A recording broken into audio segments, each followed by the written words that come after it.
My children, gather close, for tonight I will tell you the tale of a barefoot boy abandoned by fate, scorched by the sun, and forgotten by the world, who rose to command an empire with nothing but his will. A story like the thunder that shakes the baobab, full of pain, power, and prophecy. Click the subscribe button, so you never miss another tale the wind once whispered to the griots of old. Long ago, in a village that lay on the edge of the Sahel, where the red earth met the endless desert sky, a boy was born beneath the eclipse moon. They called him Obiagelu. The heart has found peace, but peace would not come easily for him. He was born to a mother who died giving him life, and a father who cursed the gods for taking her. That father, Ojugo, left before the boy could walk. And so Obiagelu grew up a shadow in his uncle's compound, fed on pity and beaten with the rod of silence. At 12, Obiagelu was taken far into the dunes by his uncle, with nothing but a calabash of warm water and a ragged cloth. Your chi has brought only misfortune, his uncle spat. May the desert swallow you and your bad luck. And just like that, he was left alone. The sun of the Sahel shows no mercy. It paints the land in fire and thirst. Obiagelu crawled, screamed, prayed to Allah, the earth goddess. No answer came. Then he remembered the tales his mother's sister whispered once about the cactus plant, how it held water if you could stomach the pain. With trembling hands, he broke a limb and drank. Its bitterness scalded his tongue. But he lived. That night, the desert sang. Hyenas secoured. His breath slowed. He clutched a stone and whispered a prayer. From nowhere, a voice came. Female, ancient, deep as a drum. Obiagelu, your time has not yet come. You carry fire in your bones. Follow the moon. The next morning, he saw the footprints, not hyena, not goat. They were human. He followed them. Days passed. The water was gone. His legs burned with sores.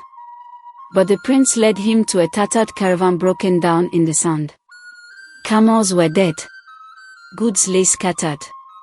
One body moved, a trader named Sakin Dogo. Sakin Dogo had been robbed by Tuareg raiders. He was dying. But he looked at Obiagelu and smiled. You have the eyes of someone who has lost everything, he said in Hausa. Which means you're ready to gain anything. Obiagelu cared for him with cactus water and shade from cloth. 3 days later, Sakin gave him something before he died. A rusted compass. The compass did not point north. It spun wildly. Until it stopped. Obiagelu took it as a sign. He buried Sakin under sand and whispered the prayer of the Igbo dead. May your chief find the river that leads to Oni. Then, barefoot and weak, he followed the direction the compass pointed. In a trade stop called Eometa, he met Nkiru, daughter of a griot. She fed him dates and asked why his eyes held a storm. I am trying not to die, he said. She laughed like a waterfall. You will not die, desert boy. You will rise. Obiagelu began carrying loads for traders in the market square, his back bending but never breaking. He learned languages, Hausa, Yoruba, Fufuda. He listened to old men speak of trade routes, politics, and war. He noticed something. The problem was not goods, it was movement. Traders could not move safely. Bandits owned the night. And an idea was born. He stole an old tablet someone had discarded, and at night, he taught himself letters and numbers. Nkiru helped him. Her father was blind but wise and said, knowledge is the only weapon that never rusts. Obiagelu began mapping routes, calculating times, learning the rhythm of the desert. He was caught once, by Tuareg scouts. Beaten, tied. But their leader, Agadez, a woman with eyes like lightning, spared him. You remind me of the desert thorn. Ugly, painful, but it survives. She left him with water. At 17, Obiagelu bought a dying donkey. Then 2. Then 4. He offered to deliver goods across small towns. Cheaper. Safer. On time. People laughed.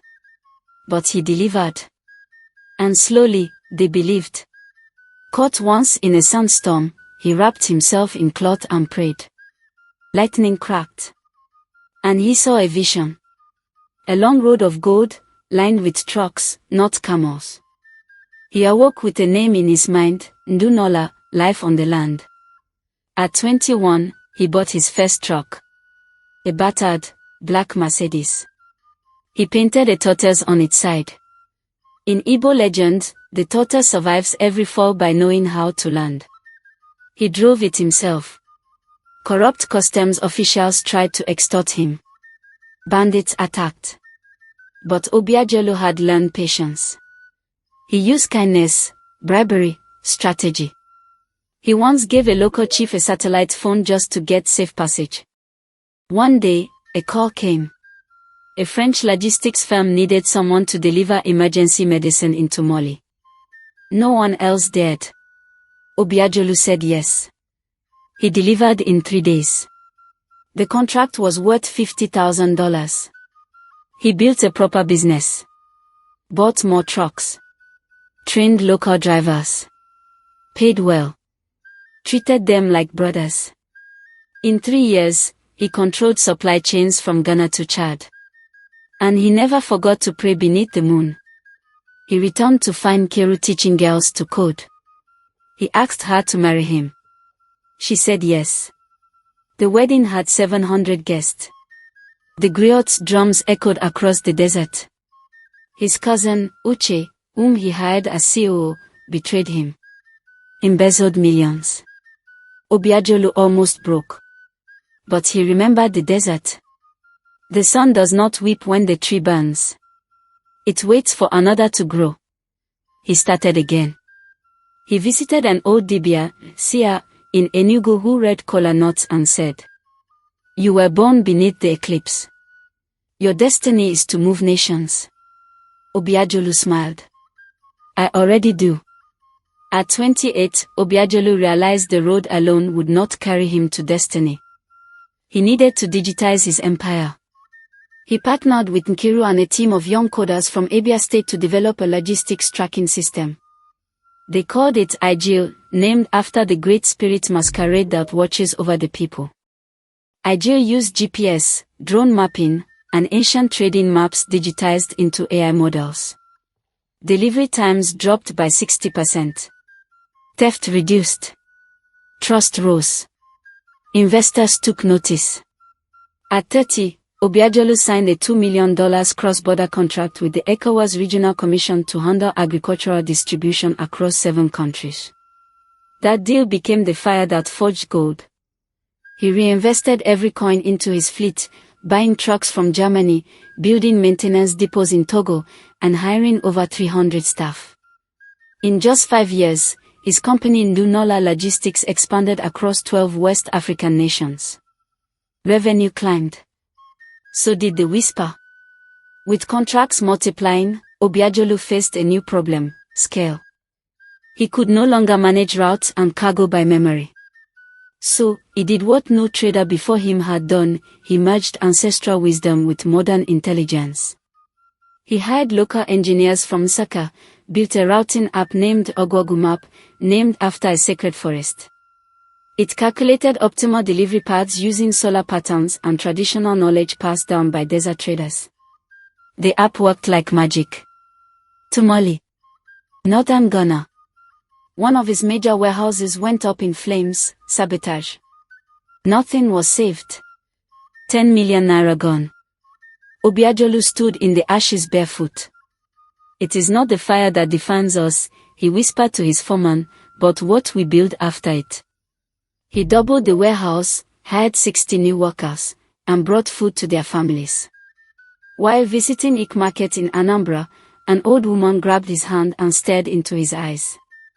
"Chi Obiagelu, the eagle in you must not sleep," she muttered in Igbo. Soon the jackals will wear Agbada. She vanished into the crowd. 2 weeks later, he was summoned to testify before a panel in Abuja over anti-competitive practices. The jackals had come. Politicians wanted a cut of his business. One minister offered protection for 30% equity. Obiagelu declined. Quietly, he exposed their corruption via leaked documents.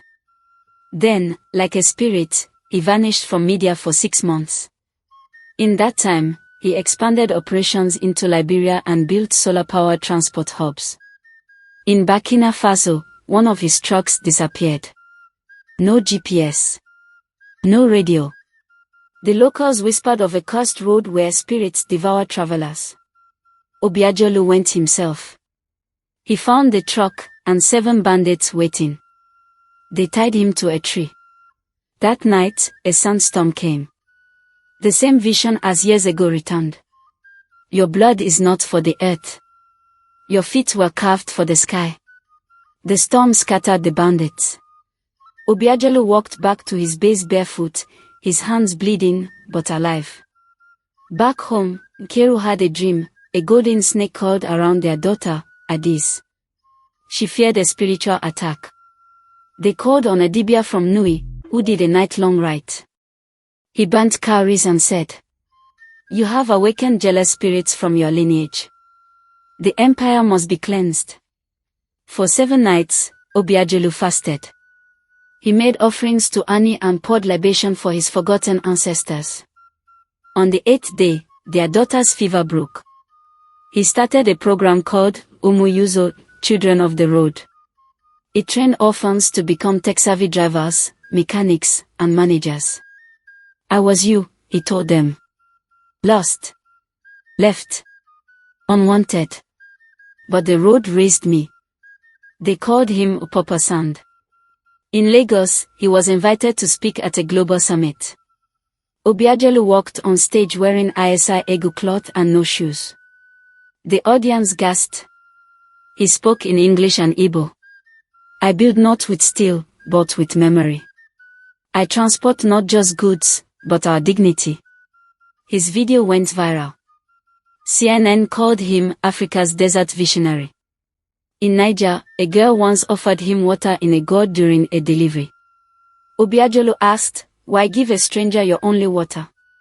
She replied, "Because you don't look like a stranger. You look like someone who walked here from a story."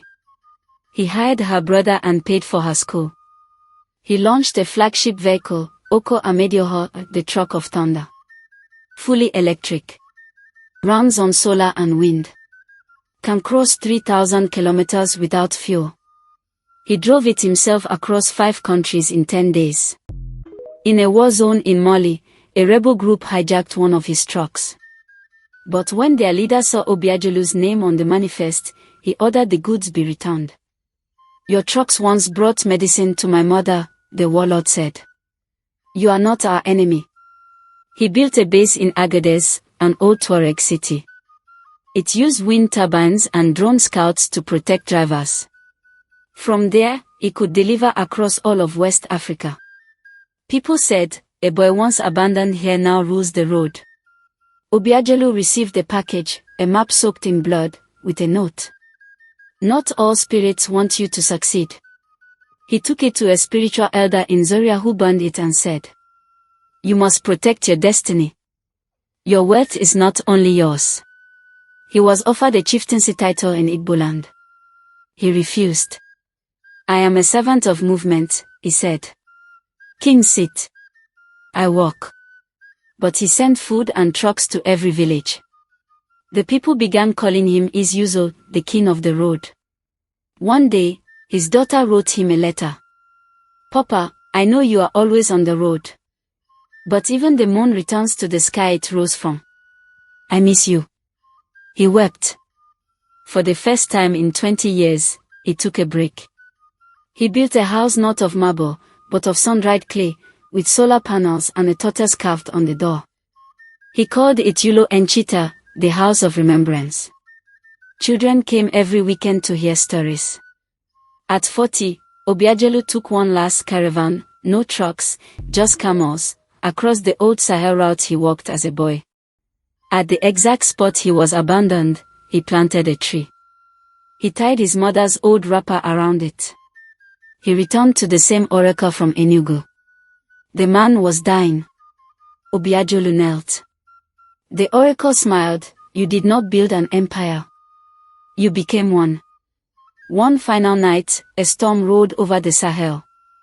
Obiagelu stood on a hill, watching the lightning roll across the desert, the same desert where his bones were once meant to rot. From nothing but cactus, scars, and spirit, he had built a company now valued at 18 billion Nigerian nairas, over 15 million US dollars. He had fleets in 5 countries, over 1,400 staff, regional hubs in Abuja, Dakar, and Bamako, and an AI lab in Enugu that trained orphan coders. Then came the call. Forbes Africa. They listed him in their annual feature, the 30 most influential African entrepreneurs changing the continent. But the title that touched him most. The boy who walked the Sahel. He closed his eyes and whispered, "Let the wind carry my name to the dunes." And somewhere, a griot sang. He who was left to die, taught the sun to rise. The moral, the desert did not bury you. My children, the griot finishes, the desert does not bury the seed. It tests it. Many are born with shoes, but no path. Obiagelu was born with nothing, not even a name that men respected. But he had fire. And fire carves its own road. He takes a deep breath, eyes shining like stars. So, walk. Even if barefoot. Even if bloody. Walk. For the road remembers those who keep moving.